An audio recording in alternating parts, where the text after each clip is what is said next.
siang, Assalamualaikum warahmatullahi wabarakatuh. Jumpa lagi ya siang yang cukup cerah, cukup panas hari ini bersama Ana tentunya di KR53 Broadcast. Nah, memberikan informasi-informasi untuk mereka yang lemah bersuara. Baik, untuk teman-teman KR53, selamat bergabung ya. Silakan buat teman-teman yang nanti barangkali mau ikut nimbrung bersama kita lewat komen boleh, atau mau tanya-tanya dengan narasumber kita pada siang hari juga dipersilahkan ya. Nah, untuk siang hari ini kita masih akan membahas tema tentang pertanian keluarga ya, terutama tentang petani perempuan. Nah, kita ingin tahu nih seperti apa sih tantangan dan juga peran petani perempuan dalam sektor pertanian. Ya, pada siang hari ini juga sudah hadir rekan kita atau teman kita, teman dari jauh dari Purworejo ya. Tapi sekarang lagi di Jogja. Kita sapa dulu ya. Assalamualaikum. Waalaikumsalam warahmatullahi wabarakatuh. Selamat siang, Mbak Ana. Selamat siang, Mbak Dwi Astuti ya, tapi biasa dipanggil Wiwi. Dari Oh mana iya, ini Mbak kok Dwi Astuti jadi Wiwi ini? itu selalu orang bertanya kayak gitu. Ya, Mbak Wiwi sehat ya siang hari ini? Alhamdulillah. Iya, Makasih Mbak Wiwi Mbak ini sehat. merupakan ini ya, Ketua Pengurus Bina Desa yang ada di Jakarta ya kantornya.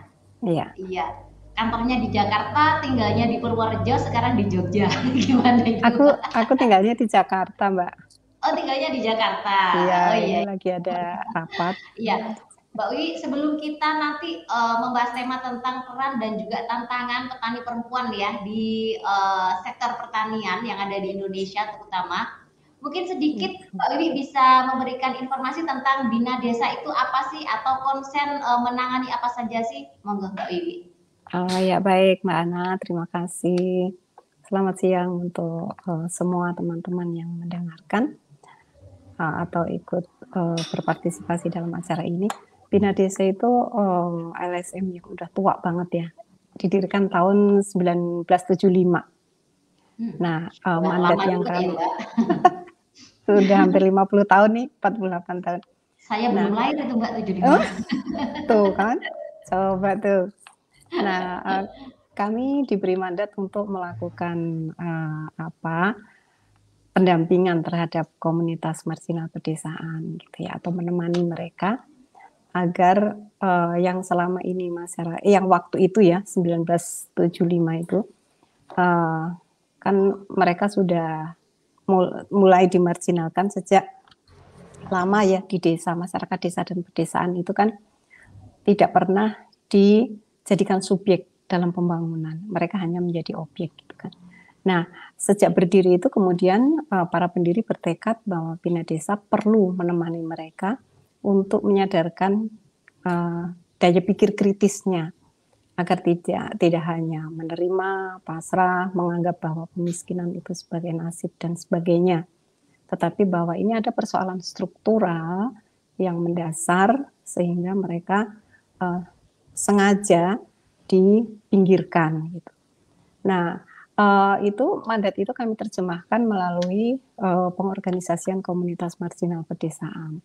Jadi ada staf kami yang kemudian menjadi community organizer untuk bersama-sama dengan masyarakat-masyarakat marginal pedesaan untuk melakukan pendampingan atau berkawan dengan mereka, mengasah daya kritisnya melalui pendidikan yang namanya pendidikan musyawarah.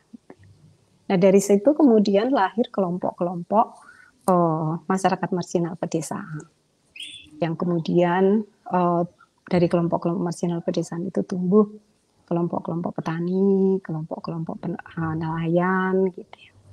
Dan dalam perkembangannya lagi setelah muncul kesadaran kritis tentang relasi yang tidak adil antara perempuan dan laki-laki, kemudian muncul juga, tumbuh juga kelompok-kelompok perempuan ya, perempuan petani, perempuan nelayan. Nah, aku diingatkan Mbak Ana nih, jadi istilahnya itu bukan petani perempuan. Kalau petani perempuan itu perempuannya dicocok tanamkan, Mbak, dicuplek-cuplekin. Kalau kami lebih memilih perempuan petani, Perempuan petani. perempuan nelayan. Tadi Nah, awalnya waktu bikin tema sudah perempuan petani, Mbak, tapi takutnya salah saya balik, malah salah ya ternyata.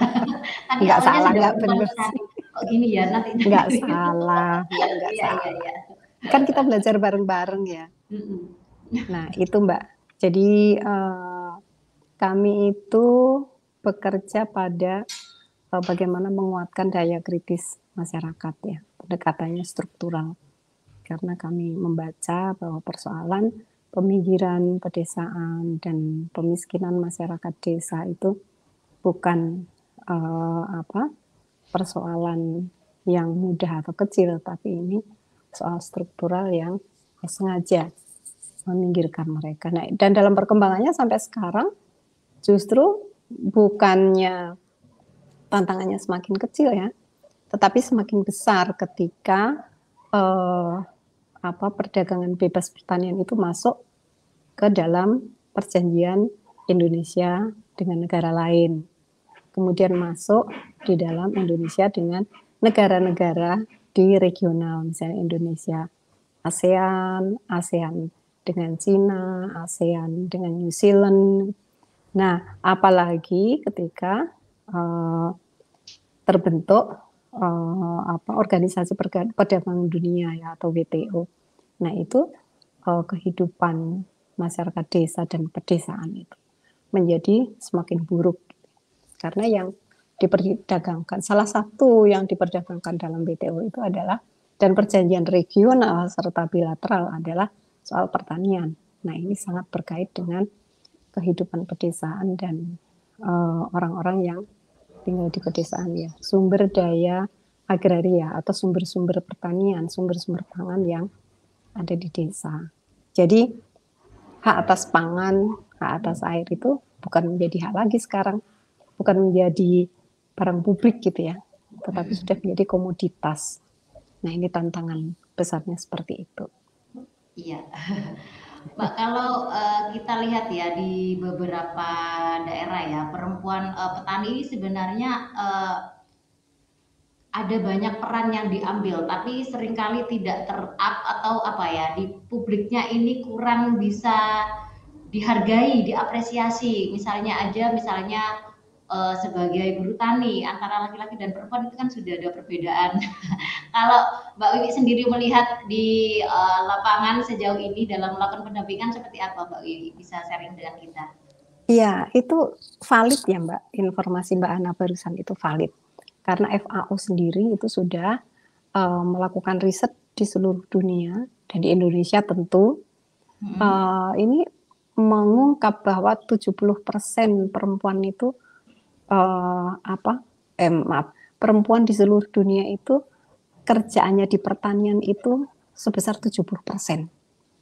Jadi pekerjaan-pekerjaan bertani itu 70%-nya dikerjakan oleh perempuan. Tetapi temuan FAO juga bahwa penghasilan yang diperoleh dari perempuan itu kurang dari 20%. Nah, ini kan timpang ya.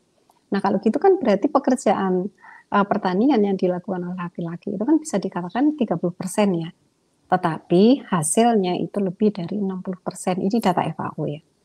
Jadi memang terjadi ketimpangan, ketidakadilan, diskriminasi dan sebagainya ketika perempuan bekerja di sektor pertanian. Dan ini juga terjadi di semua sektor saya kira, tetapi saya ingin hanya fokus di pertanian. Tadi misalnya untuk buruh pun juga beda upahnya, lebih tinggi laki-laki daripada perempuan. Nah, ini semua terjadi karena adanya budaya patriarki yang yang memandang bahwa ya perempuan itu hanya bekerja di domestik di rumah gitu ya.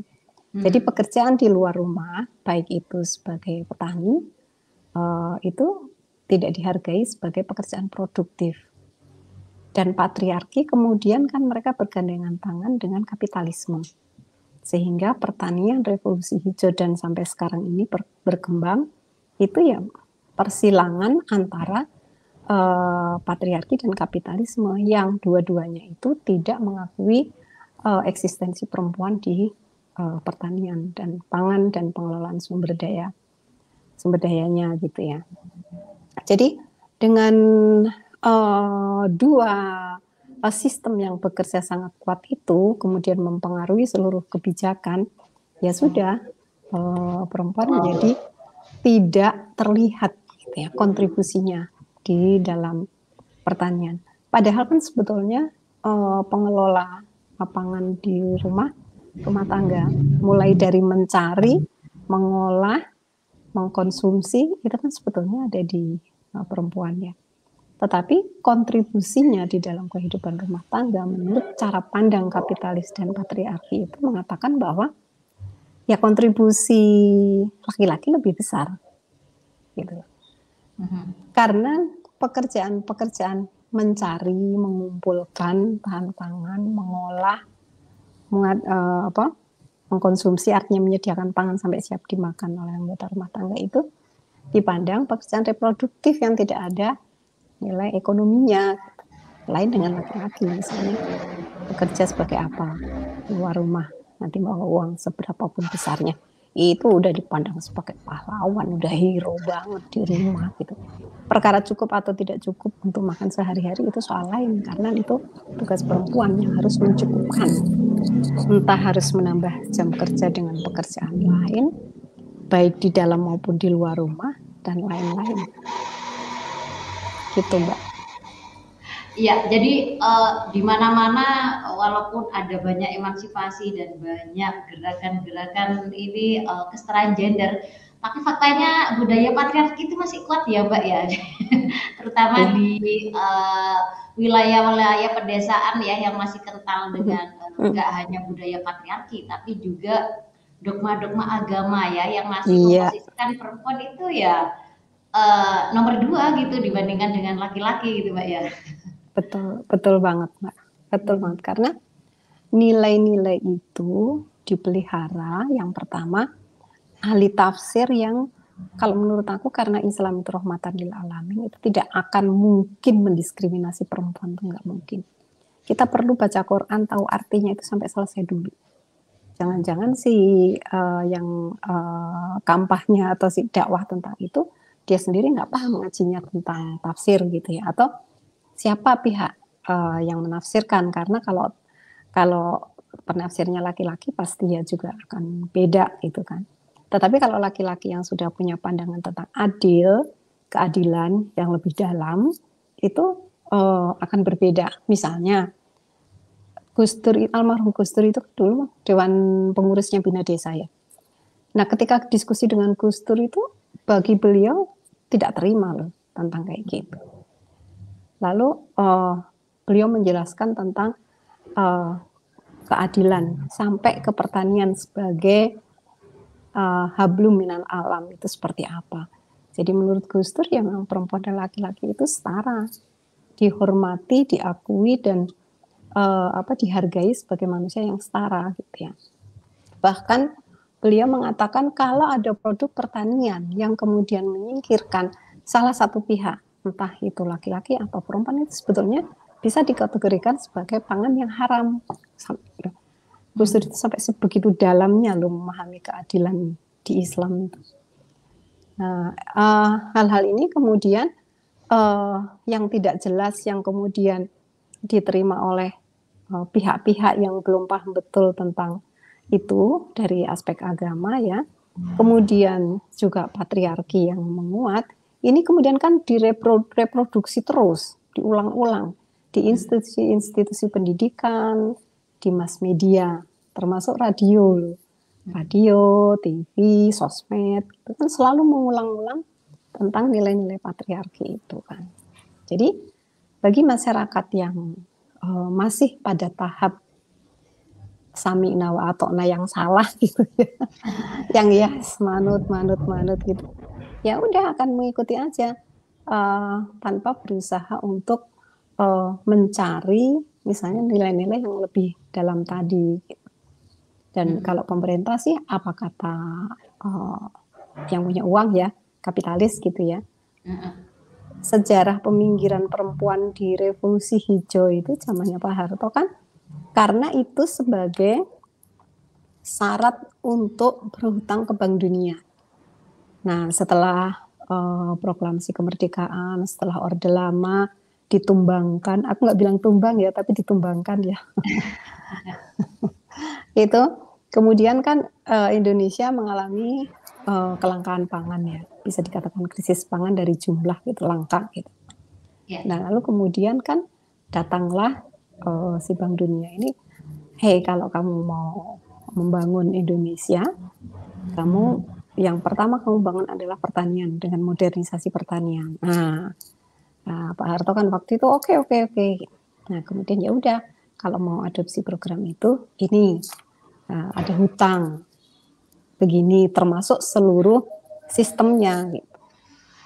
Nah kan langsung ditelan mentah-mentah diimplementasikan di Indonesia, bahkan program revolusi hijau itu dulu di beberapa wilayah itu disertai oleh militer kan untuk bagaimana agar program revolusi hijau ini bisa berjalan dengan baik. Nah, program itu kan memang tidak ramah ke perempuan ya. Jadi pengetahuan, pengalaman, keterampilan perempuan di dalam pertanian itu digantikan perannya oleh industri pertanian, misalnya industri pupuk, industri benih, industri pestisida, yang semuanya kimia dan susah untuk diakses oleh petani. Akhirnya ya petani kita tergantung ke industri pertanian. Mau nanam aja harus beli benih, harus beli pupuk, beli pestisida. Dan setiap musim tanam, jumlah pupuk yang digunakan itu bukannya semakin turun, tapi semakin tambah. Gitu. Biayanya jadi semakin mahal. Biayanya semakin mahal. Gitu. Akses pendidikan, akses anak terhadap pendidikan menjadi semakin berkurang, terhadap kesehatan semakin berkurang. Karena ada riset dulu dari Bu Hesti itu, ya bahwa penghasilan keluarga itu sebagian besar habis untuk konsumsi gitu ya.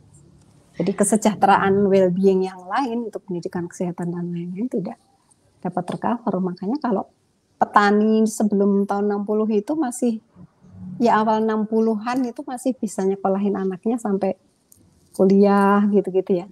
Kemudian dalam perkembangannya nyekolahin anaknya aja susah gitu.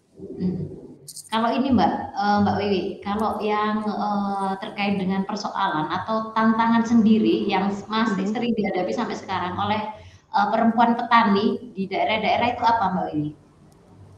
Kalau perempuan petani karena mereka hanya dipandang sebagai istri petani, itu masalahnya sebagian besar kan sebagai buruh tani ya. Masalahnya tergantung majikan itu kan. Bagaimana pembagian buruh upah sebagai buruh itu masih rendah gitu. Yang kedua, untuk memperoleh akses mau buruh tani aja susah kan. Kalau di Jawa itu kan misalnya musim tanam itu didatangkan orang-orang dari luar daerah misalnya kan untuk tanam di Tepaku di Purworejo itu sudah seperti itu. Untuk tanam apalagi untuk panen gitu ya. Terus ngangsak tahu nggak Mbak Ana? Ngangsak itu ngambil rontokan hasil panen. Iya panen. Nah hasil panen itu kan banyak yang rontok. Nah itu diambil. Itu udah susah gitu ya. Lalu kalau mereka berinisiatif untuk mengembangkan pertanian alami, ini risetku sendiri kalau ini. Itu ternyata mereka mengalami bully yang luar biasa gitu ya. Baik dari keluarga maupun dari masyarakat gitu. Misalnya karena tidak dipercaya atau gimana Mbak? Iya, karena ya tidak dipercaya persoalannya karena memang tidak dipercaya itu. Jadi muncul misalnya kamu tuh gila gitu, masa pakai bahan kayak gitu dan sebagainya gitu. Nah, yang mengerikan itu kan terjadi opresi atau kekerasan dari keluarganya ya, keluarga intim, suaminya gitu. Karena kebetulan petani narasumberku itu perempuan semua. Nah itu teori tentang intimate exclusion, bahwa pengucilan dari dari keluarga yang paling dekat itu memang terjadi dari suaminya sendiri, belum dari keluarga besar, artinya saudara kandung dan saudara ipar, lalu masyarakat gitu ya. Itu yang membatasi perempuan untuk bagaimana mereka bisa terlibat aktif dalam pertanian. Ini untuk pertanian alami pada khususnya ya. Nah, tetapi kalau pertanian kimia itu persoalan adalah itu yang pertanian alami itu satu hal, banyak hal lain gitu. Nah, untuk pertanian kimia itu satu hal yang menjadi penghalang bagi mereka yang sangat penting adalah tentang bagaimana kebijakan pertanian itu, program-program pertanian itu berbasis pada kepala rumah tangga. Nah, kepala rumah tangga ini kan laki-laki. Jadi yang bisa mengakses program itu pada umumnya laki-laki gitu ya. Misalnya untuk kredit untuk bantuan benih. Bukan bantuan sih ya, beli kok. Untuk benih dan input pertanian lainnya. Apalagi masalah produksi ya, tanah. Hak atas tanah itu memang hanya untuk kepala keluarga. Kalau perempuan sebagai keluarga ya bisa, tetapi kalau perempuan masih punya suami itu hak kepemilikan itu pada umumnya itu berada di tangan suami atau kepala keluarga itu. Nah, masalahnya kalau mereka pisah itu perempuan kan nggak punya akses dan kontrol atas hak kepemilikan tadi itu ya. Sering juga terjadi tak temukan di Cianjur, kemudian di komunitas di Sulawesi Selatan itu suaminya yang memperoleh pendidikan tentang pertanian, padahal itu yang melakukan selama ini istrinya gitu, perempuan. Jadi bagaimana perempuan mau mengembangkan kapasitas ya kalau program peningkatan kapasitas itu tidak tepat sasaran. Dan pada umumnya program-program atau subsidi pertanian itu selain tidak sampai ke petani karena subsidi itu jatuhnya di industri pertanian, juga bagi perempuan akan sulit mengakses karena yaitu harus atas nama kepala keluarga. Nah, yang ketiga masih ada juga hari gini itu ketika perempuan melakukan upaya untuk mengembangkan pertanian itu konstruksi gendernya main gitu. Misalnya, loh, emang bapaknya ngapain aja di rumah gitu-gitu. Jadi secara psikis perempuan juga mengalami bully juga gitu ya. Artinya kan membuat mereka tidak nyaman gitu. Karena mengatakan, kok mau sih suaminya di rumah tidur-tidur, kamu yang bekerja di sawah gitu-gitu. Nah, perempuan yang selama ini ditindas oleh sistem, itu mereka memang tidak memiliki kepercayaan diri yang cukup untuk misalnya mengklarifikasi gitu ya. Bahkan jangankan mengklarifikasi, bertemu kepala desa aja masih takut, atau ketemu laki-laki di luar keluarganya itu kan masih takut gitu ya. Jadi ya itu kemudian membuat mereka merasa bahwa ya udah gitu, memang ini bukan duniaku, tidak diterima sebagai petani. Di pertemuan Gapoktan itu juga perempuan tidak banyak didengar ya. Jadi yang kalau ditanya sendiri juga, kalau ditanya ke dirinya malah seringkali tanya suami saya saja yang lebih tahu. Nah, ini cermin dari rasa kurang percaya diri karena selama ini dipandang tidak punya pengetahuan dan pengalaman. Jadi minder gitu ya. Karena memang sistem kan sudah puluhan tahun sehingga menciptakan kondisi psikis perempuan yang seperti itu. Atau kalau di rumah memang sudah terbiasa hanya mendengar perintah dari para laki-laki. Mungkin waktu muda mendengar perintah bapaknya, sudah menikah mendengar perintah suaminya. Iya. Jadi ketika terjun ke masyarakat ya jadinya begitu Bu ya, nggak berani untuk bersuara.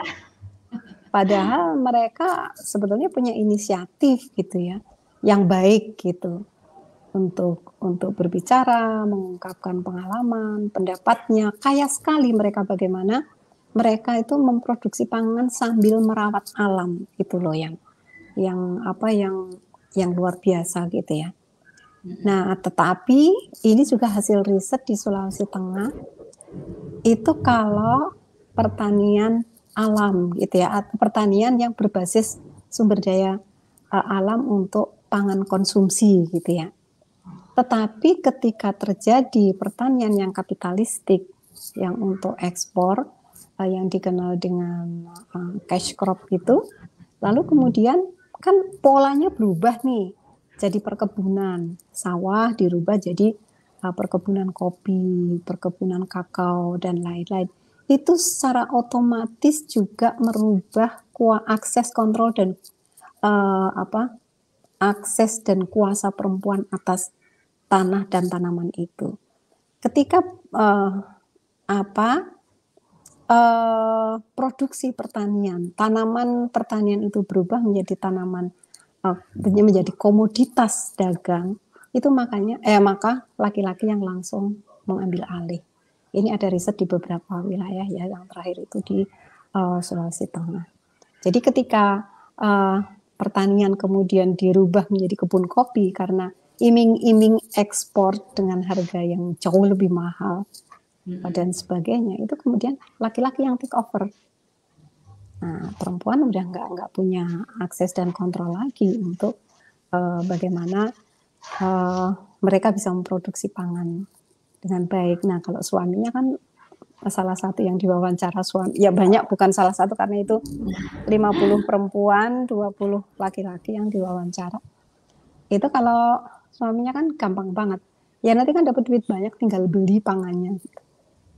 Jadi konsep tentang pangan untuk keluarga itu semudah itu bagi laki-laki ya. Artinya ya beli gitu. Ya itu yang terjadi di sistem yang patriarkis dan kapitalistik seperti Indonesia. Ketika ada persoalan pangan, bukan dikasih kenapa, produksi yang ada di mana saja, siapa produsennya, enggak kan? Langsung impor, dikit-dikit impor, dikit-dikit impor. Kalau ini Mbak, pernah nggak misalnya teman-teman, karena kan mungkin bayangan saya ya, kebanyakan perempuan kalau di dalam satu pertemuan ketika digabung dengan petani laki-laki ya, atau laki-laki petani nih nyebutnya saya.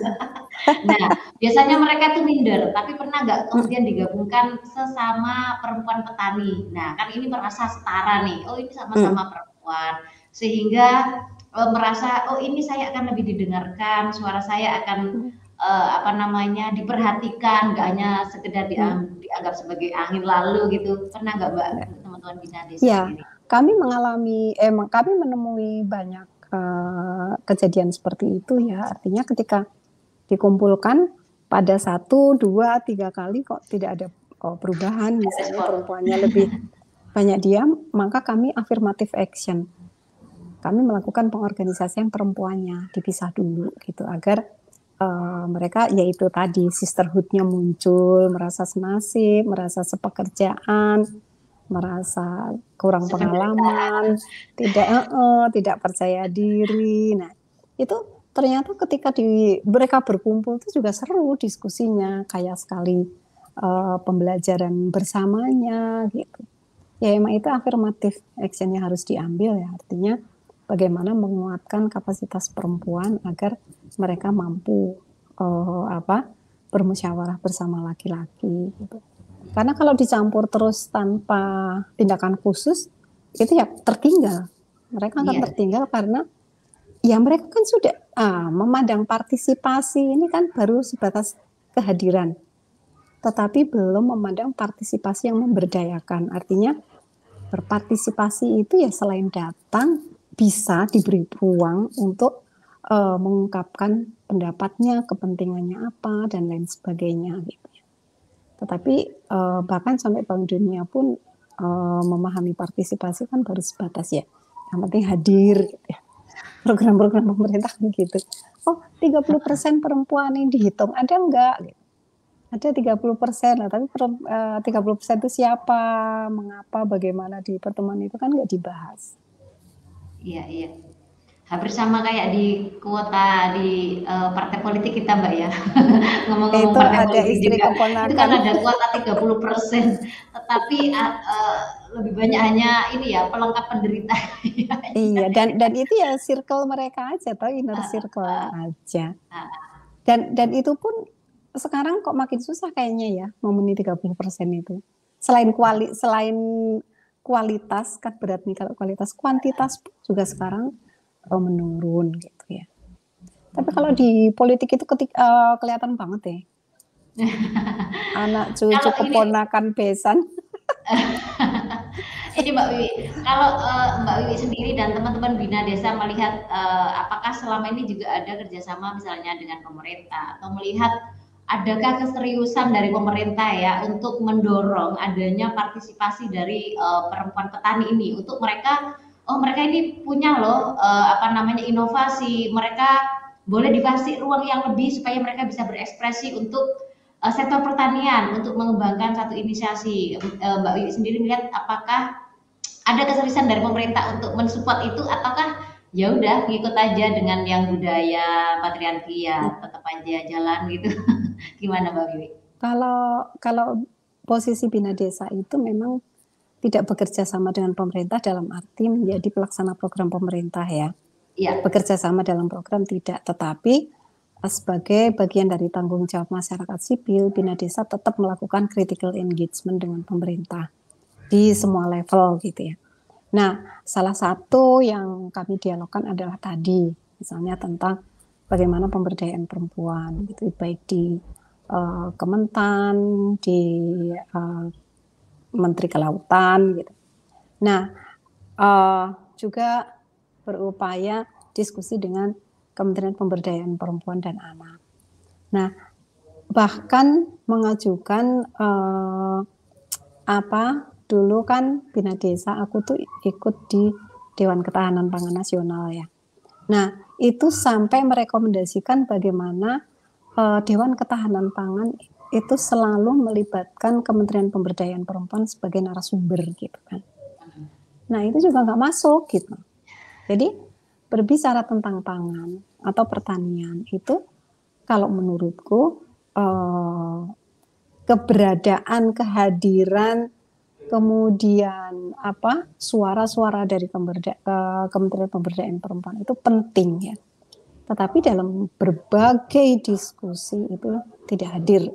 Nah, setelah dicek diundang nggak apa, oh iya ya, pasti jawabannya gitu. Oh iya ya, kelewat gitu. Nah, tetapi yang kedua di Kementerian Pemberdayaan Perempuan sendiri waktu itu tahun berapa sih? 5 tahun yang lalu Pak ya. Menterinya belum Pak Yassin Limpo, masih sebelum pandemi Bu ya. Ya, sebelum pandemi. Nah, itu di Kementerian Pemberdayaan Perempuan itu kan masih belum lekat juga tentang bagaimana perempuan di pangan yang itu notabene adalah perempuan dan pedesaan gitu ya. Termasuk juga Komnas Perempuan misalnya tentang kekerasan terhadap perempuan di sektor pertanian atau pangan yang lebih luas gitu. Itu kan juga belum banyak ya diungkap gitu. Yang sering kita dengar adalah kekerasan terhadap perempuan itu di KDRT. Gitu. Padahal kan kalau kita analisis lebih jauh KDRT itu sumbernya apa kan ya budaya patriarki iya, tetapi juga soal ekonomi kan.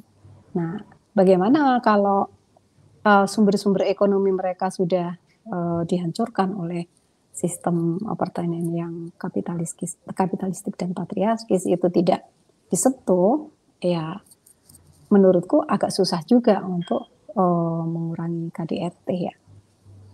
Gitu. Ya. Ini yang terakhir ini Mbak, udah 30 lebih ternyata, agak terasa ini Mbak Wiwi.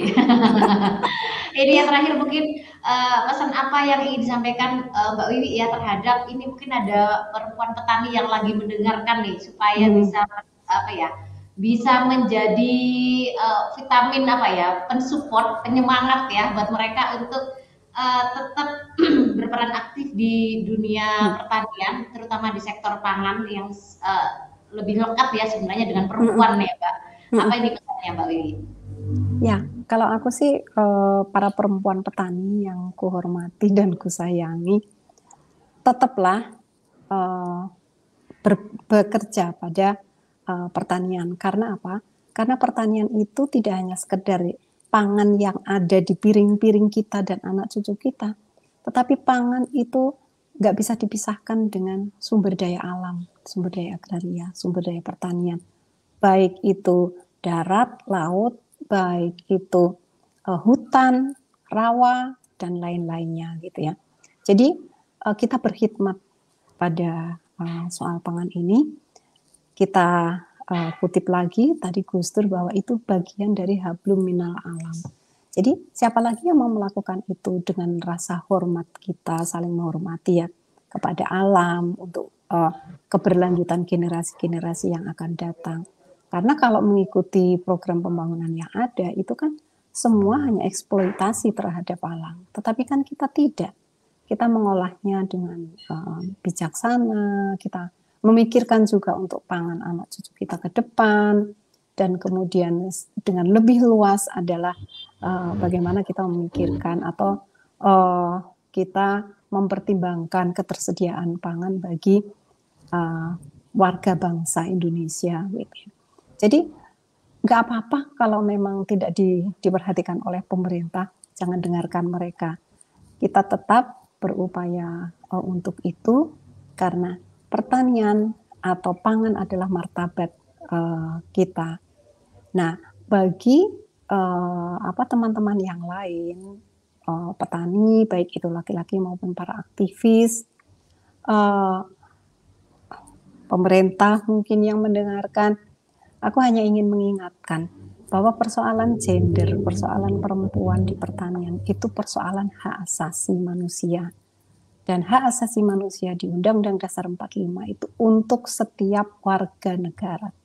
Jadi aktivis hak asasi manusia seharusnya dia juga mengangkat isu ketidakadilan gender.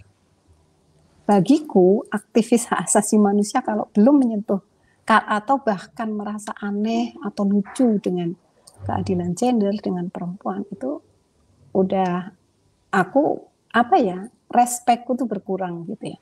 Karena ini persoalan hak asasi yang ada di depan mata kita. Gitu.